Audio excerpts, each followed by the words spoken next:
Okay guys, welcome back. What we're going to do now is we're going to make a video on creating a really nice direct throttle linkage for your Predator after governor removal. So as you all know, the governor is actually what's controlling the throttle. Your throttle input controls the governor arm when it's there, which in turn moves this rod, which in turn actually operates your throttle. So all we're going to need for this is what you already have on your motor, which is the best part. And what I like about it is there's not a lot of bending to be done. That really messes a lot of people, and it's really adjustable, and like I said, it's very easy. So what you're going to need is a socket, 8mm. You're going to need a pair of pliers. You're going to need a pair of side cutters, general basic tools. At this point when we do this, we'll also use the governor spring that we took off from the governor arm, and we're going to make a secondary throttle return spring because just quite honestly the first one is terrible. We'll also need a drill and a couple of drill bits, and we'll get those when we get to that. So the first thing you want to do, since you've already taken your gas tank off and everything, is we want to take this plate off. So we've got two 8mm screws here, and we're just going to turn them out and set them down. You will be reusing all these parts, so definitely keep track of them.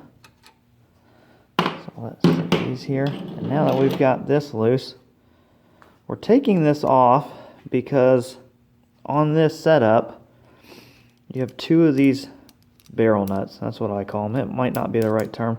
Generally speaking, on a cart you're going to use this barrel nut, but either way you're only going to use one.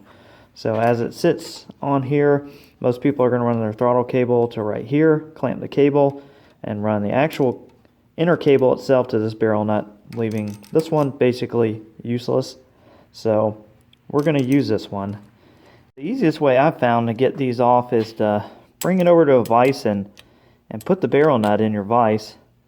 And this came off a lot easier than I thought it would, but once the barrel nut's in a vise, this can't turn, and just put your flathead screwdriver on the edge of it and just kind of hit it with your palm, and that'll pop right off. So once you do that, you're good to go. If you don't have a vise, there's other ways of getting it off. You can be creative,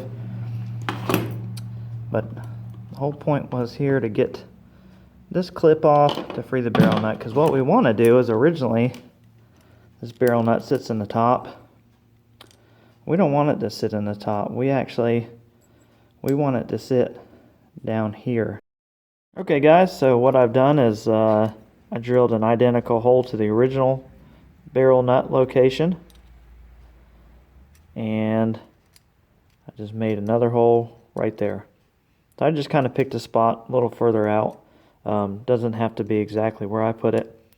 So what we're going to do is that we're going to install this barrel nut like this, and that's going to be what retains our linkage piece. Instead of bending a crazy Z or anything, we can just put a straight rod through there. But before we can do that, you notice this edge, this lip, is not allowing our barrel nut to spin. So what we're going to do is we're going to knock right here. We're going to just knock this edge off. This material isn't super hard, and so it's not going to take very much at all to knock that off. So what I've got here is an angle grinder with a sanding pad, sanding disc, flap wheel, whatever you want to call it. You can use whatever you want, and I'm just going to knock that down.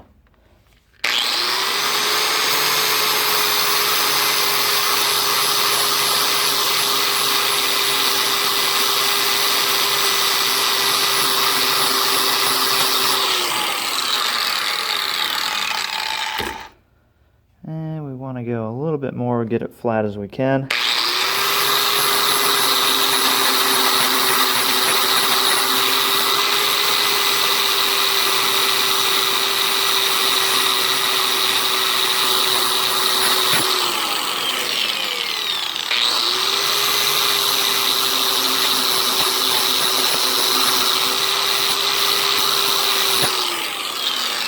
like so.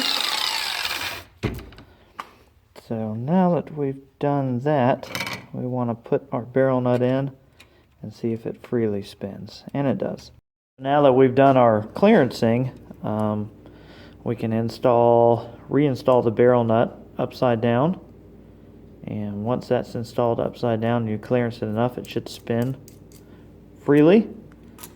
We're going to go ahead and set this back on, and we'll go ahead and mock up our throttle. Now, this still does require a bend, but the good thing is the bend doesn't have to be precise, and you'll see what I'm talking about. A lot of these you kind of have to get the bend right, and you make 3 or 4. And the good thing I like about this is it doesn't put anything in a bind, because that barrel nut can spin. It allows your throttle to move more naturally. So as you can see here, we've got the barrel nut, and that rod's going to pass right through that hole. And we don't want to put it at an angle like this, so what we'll do is we're just in here somewhere, we're going to step it up, and we'll step it up like 1/4 of an inch, 3/8 of an inch, something like that, and then we'll just bend it back straight so that we have a step up. We'll put it somewhere in here. Like I said, it's not a huge deal. It doesn't really matter. You can kind of just pick a spot and kind of put that in there and figure out, say, okay, my throttle sits in here. I'm going to bend it right here. So we're back. I bent the wire, and it doesn't have to be anything fancy, like I said. Just need to put a little upsweep in it. So what we're going to do now is just want to pop that back in. And with that closed, you just want to kind of eyeball this here. You can see the opening there. And it can pass through quite a ways. So we just want to kind of pick a spot, something that makes sense. We'll say maybe right here. So right there, we're going to cut it off. So just pull it back out, pop it out. I'm going to take my rusty, trusty cutter, just snip it off. So then probably the best way to do this is to remove this assembly, fish it through.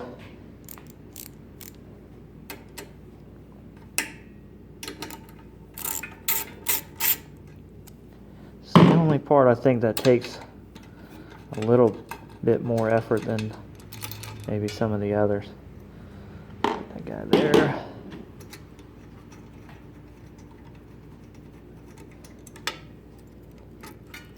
We'll leave that spring hanging. We'll talk about that in a minute.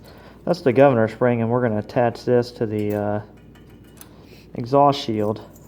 We'll leave it in there. And you see the hole there? What you can do is just go ahead and feed this through. You might need to open it up a little bit. I can find my Phillips head is missing.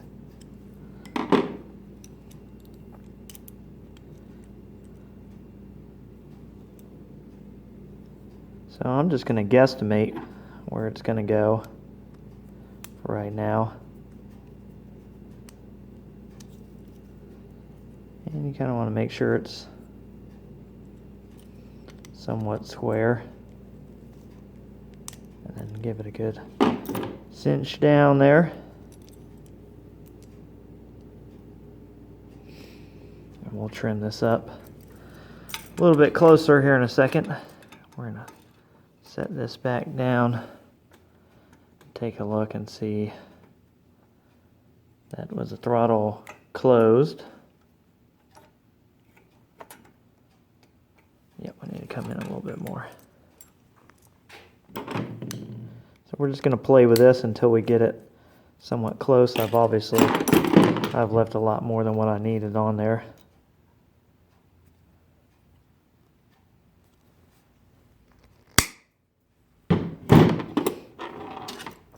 you don't want to have too much sticking out. Then you can run in problems where it doesn't want to turn.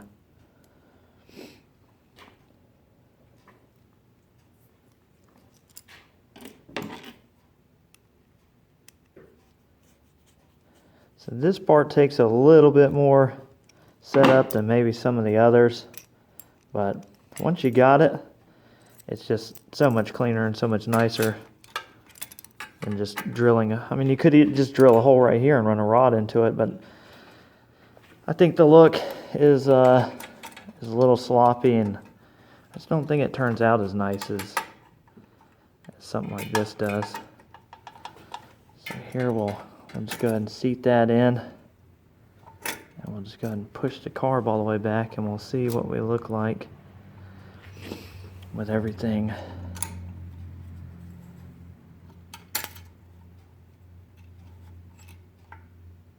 So that looks pretty good, actually, right there. We're returning all the way back to the throttle stop, and we're getting full action on the throttle. So I like that. So this guy back off, and then we're really going to give him a... So now that we've got it in here tightened up as secure as I think it needs to be, we're just going to put these bolts back in, and we'll see what it acts like with it bolted down. We'll double, triple check everything, and then we'll go ahead and put our throttle return spring on and be done.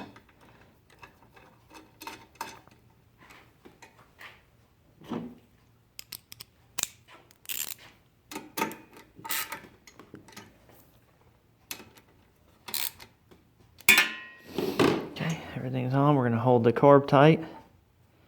We're just going to give it some throttle and back to return. So I'm really liking that setup. So that looks good to me. And as you can see, it's really clean. There's not a lot going on. Your fuel line's going to sit down here. It'll clear nicely. So you really don't have anything to worry about, and it keeps you from having a crazy linkage sticking out here. And I think it just really works really well. I said it's using all the stock parts. So the return spring, if you're going to keep your stock exhaust, the easiest place to go is this heat shield right here. What I like to do is just let it rest kind of naturally, and then I'll put a little preload on it, and I'll see around where that is. And this doesn't need to be an exact science. This needs to be ballpark close. I said, well, that's where it's kind of sitting naturally. So we'll drill here to put a little bit of preload on it.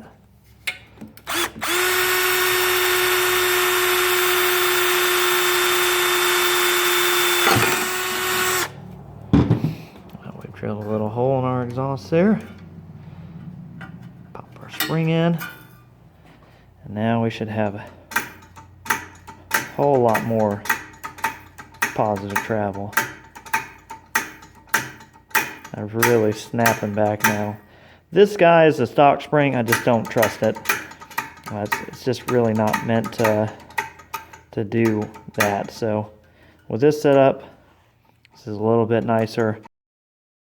So that's a complete working throttle setup that I think is really nice. Like I said, it's not my idea. It's something that I saw, and just something that I emulate when I do my governor. So I hope this video helped you guys out, and stay tuned. Thanks.